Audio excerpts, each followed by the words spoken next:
With home lighting, when Monrovia started, most houses were lighted with kerosene lamps. Some houses, higher end houses, were lighted with gas. Not specifically several examples in Monrovia, but gas was not available commercially. There's an article in the early newspaper about a franchise being issued by the city to install gas lines in the streets of Monrovia, and it stopped. They either ran out of money or ran out of incentive. So if you had a large house, there was a really good chance that you would have lighted it with acetylene gas that you manufactured on the premises, on the promise that it might blow up. Anyway, premise that was going to be better, and it was. It provided a better light than just kerosene.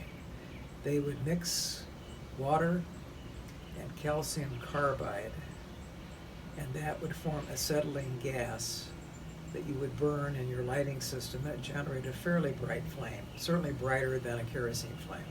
So what did your lighting system look like? Rather than having what did each of them look like inside your house? You'd have a lighting fixture, which would have been a rigid pole coming down from the ceiling. Usually this is at least one arm. Sometimes there were two or three arms going out this way.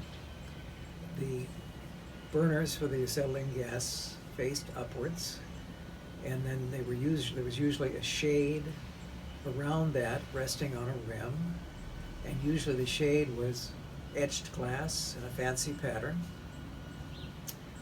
You turned it on with a turn valve it was usually a loop on the bottom side, so you could reach up and turn on the acetylene gas, and then you'd light. Once the gas was flowing, you'd light it.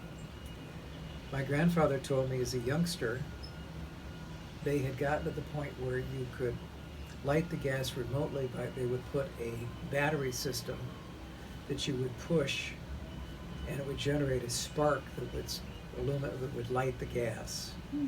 He also said they used to have fun in the wintertime when there was static electricity. He said they would walk around on the carpet, dragging their feet. So there was a lot of friction between the soles of their shoes and the carpet that generate static electricity. Then they would go over and turn the gas on and touch the brass fixture. The spark, the static electricity, would light the gas for them. But there was a few houses and a few businesses on Myrtle Avenue. That persisted. The first electricity in Monrovia was generated in 1899.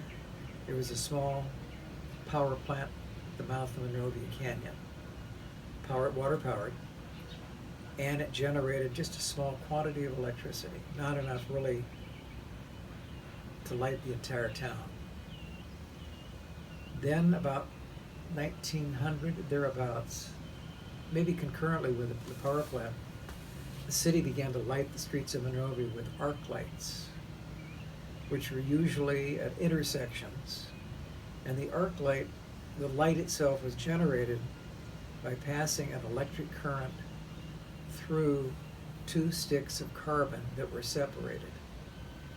And as the electric current flowed from one stick of carbon across the gap into the receiving stick of carbon, it would generate a flickering light.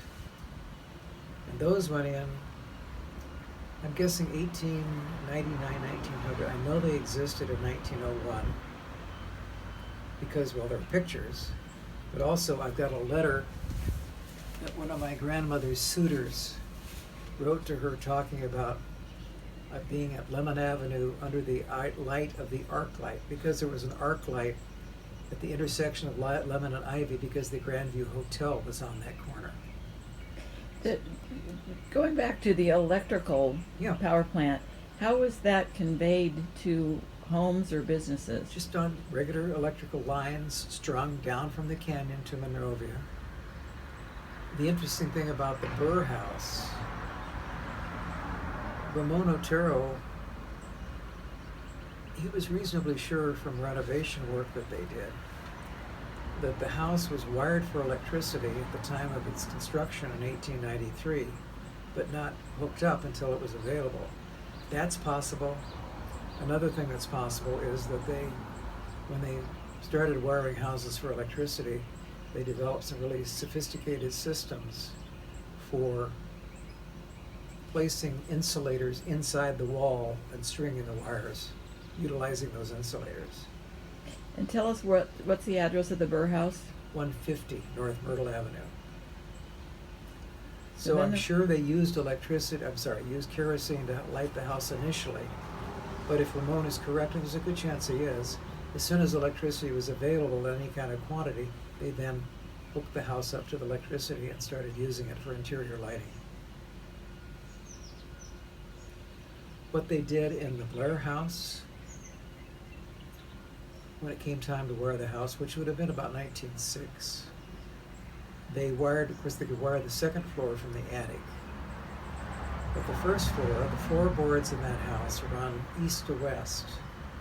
So they took up either 2 or 3 floorboards from the rear of the house all the way through to the front wall of the house.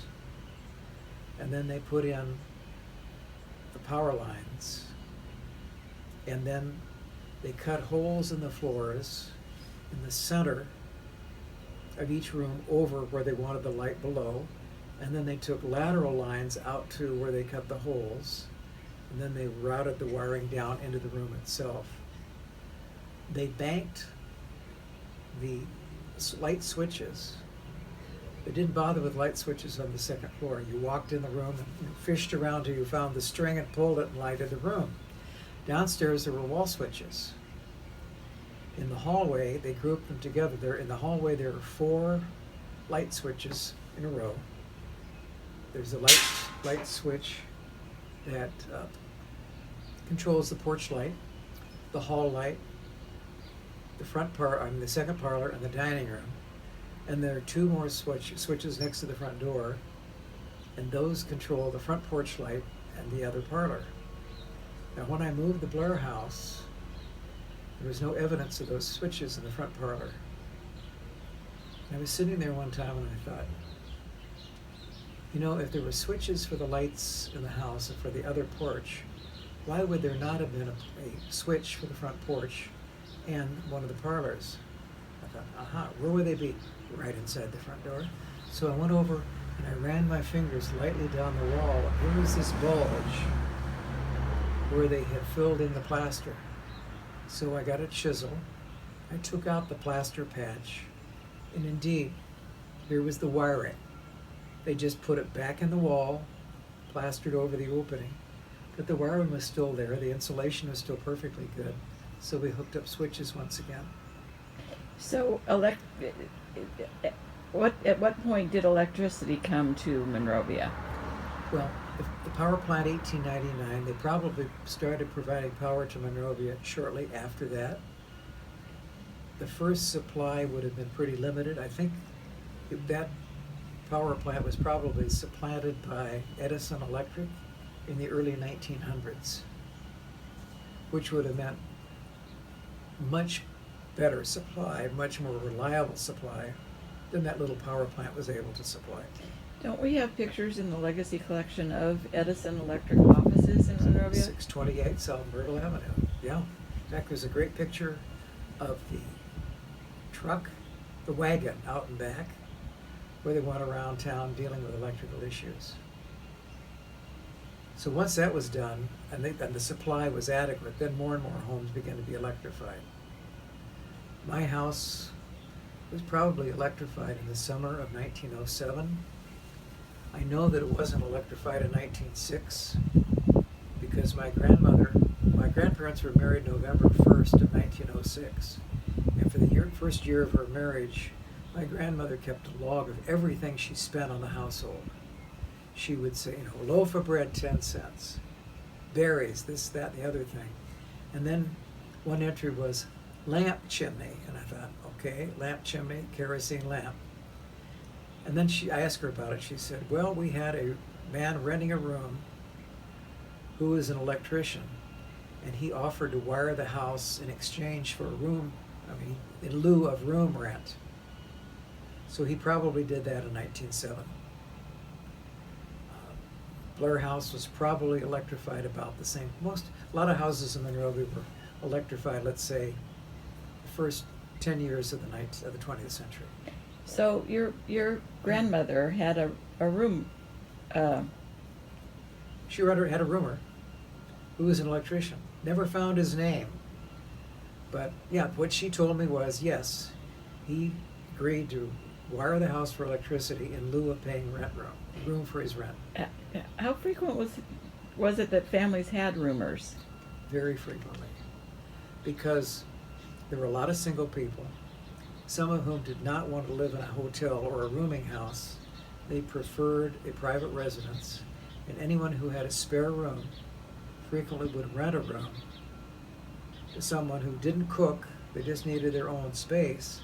They probably ate all their meals in a restaurant, but they also wanted a home in a private residence versus a rooming house, probably a better, higher level of privacy.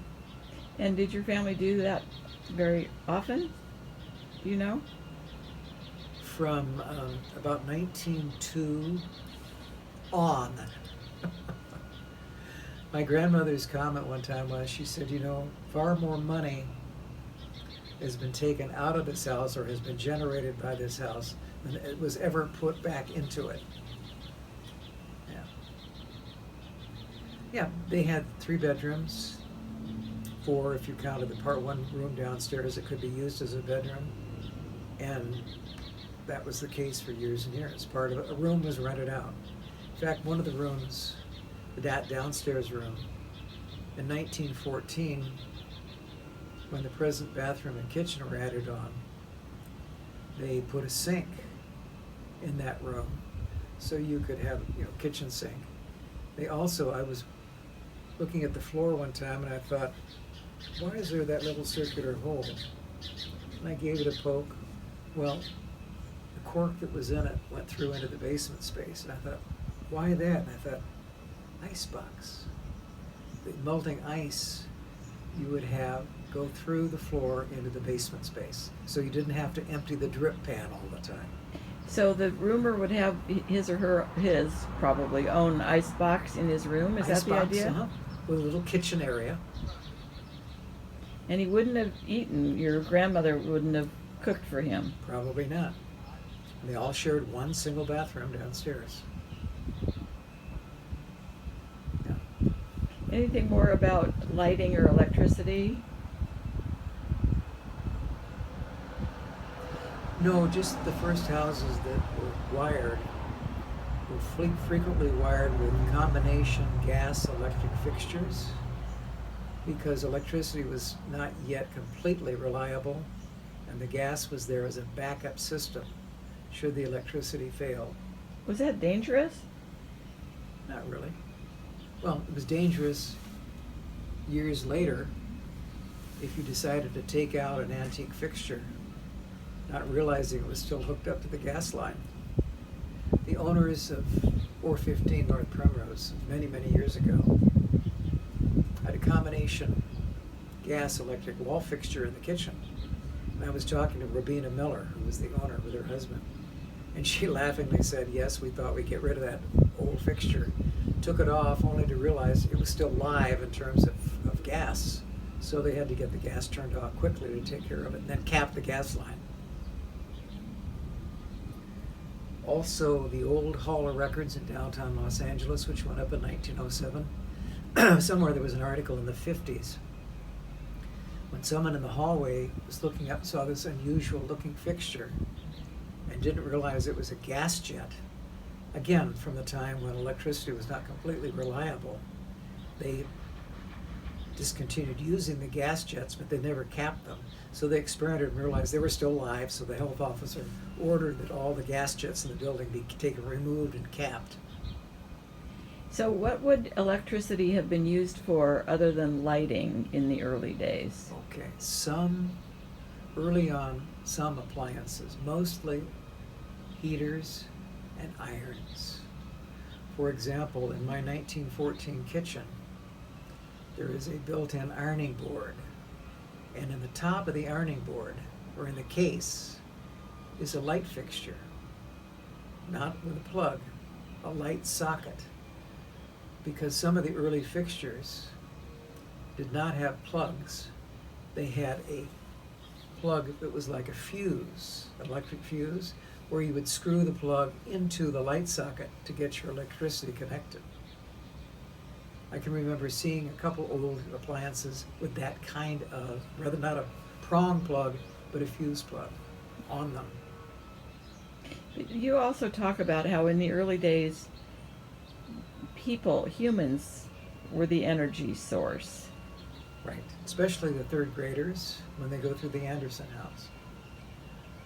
If I'm demonstrating the pump organ, I will explain, well, it's called a pump organ because you had to pump the pedals in order to get the instrument to play. You provided the energy to get this instrument to function.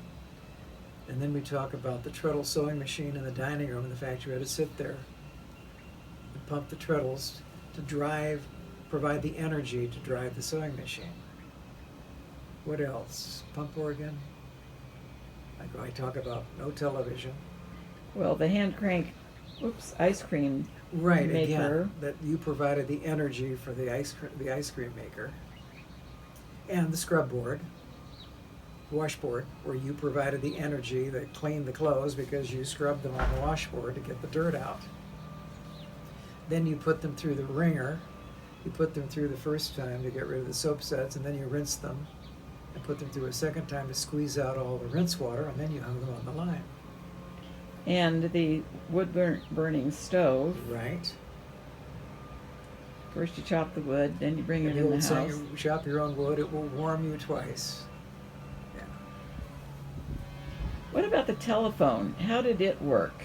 And when did it come into homes? Telephone, probably about 1900. I think the city issued a franchise for the installation of a telephone system, and I think it was to D.L. Juvenile.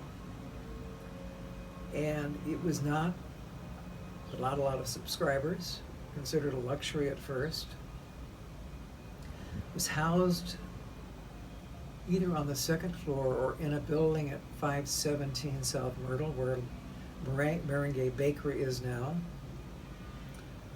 They were remodeling that building in the early 50s. I happened to be riding around in town with my grandmother, and she pointed it out.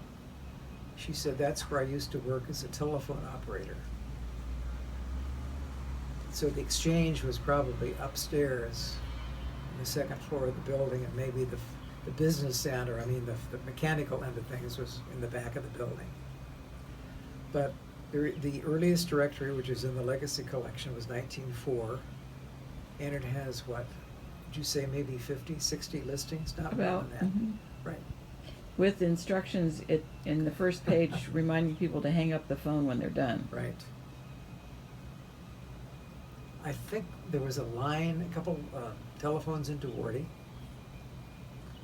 And I think the store at Lucky Baldwin's Rancho Santa Anita had a telephone line also.